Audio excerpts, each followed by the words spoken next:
Est-ce que vous vous rappelez de la bouloute du parrain? Alors il y a quelques temps, il y a un abonné qui m'en a parlé dans un commentaire sur TikTok, et du coup, la voilà. Alors j'ai pas fait que changer les couleurs, j'ai aussi refait les yeux, et en fait c'est tout, il y a zéro mérite. En revanche, ce qu'on peut voir par rapport à l'ancienne, là, qui vient voir, c'est au niveau des couches, donc il y a eu du changement. Notamment depuis que j'ai la P2S, les filaments sont à présent séchés, du coup, faut avouer, la qualité est vraiment bien meilleure. Et globalement, tout ce qui va sortir maintenant de mon imprimante aura séché au préalable, donc niveau qualité, ça va step up. Du coup, vous pouvez la retrouver sur mon site aussi en 25 mm, alors du coup, les filaments sont un peu plus chers que les anciens, parce que du coup, déjà il faut trouver des filaments qui sont compatibles, surtout que j'essaie d'avoir des couleurs les plus fidèles possibles, donc du coup, cela expliquera la légère hausse de prix. Alors par contre, pourquoi est-ce qu'il est plus petit, le tout petit, que sur mon site qui est en 35 mm?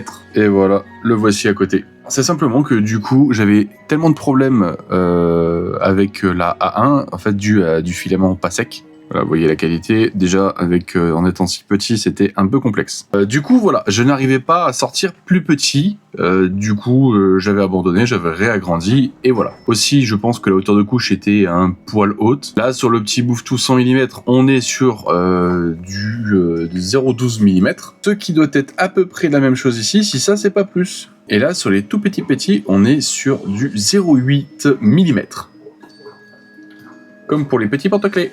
Oh là, comme ça, on dirait qu'il a canné. Et même d'ailleurs, en arrière-plan, là, vous pouvez voir le magnifique masque Oni. Alors du coup, à l'époque, je disais Bouffe-Tout, bah maintenant, je dis Adamaï. Du coup, c'est déjà dispo sur mon site, et je vais continuer un petit peu les conceptions. J'en ai déjà un autre qui arrive. Et d'ailleurs, bah, on verra s'il y en a qui arrivent au bout ou non. Je songe à faire mes propres versions, du coup, des Bouffe-Tout, mais qui s'appelleraient peut-être pas des Bouffe-Tout. On va dire que la base que vous avez là, c'est quelque chose, en fin de compte, qui n'est pas exactement celle qui est en jeu, mais qui a quand même vachement inspiré, on va pas se mytho. Et donc, je m'étais dit, et bah pourquoi pas en créer deux nouvelles qui auraient donc des aspects un peu différents. Donc je pensais notamment à une version armure, alors un petit peu façon dragodin de armure, voire même une petite armure autour d'ailleurs. Je pensais à une version cosmique, on va dire un dégradé de bleu, de violet, de blanc avec des petits points par-ci par-là. Version Bulbizarre, pourquoi pas? Ce genre de choses, voilà. Donc du coup, dites-moi ce que vous en pensez.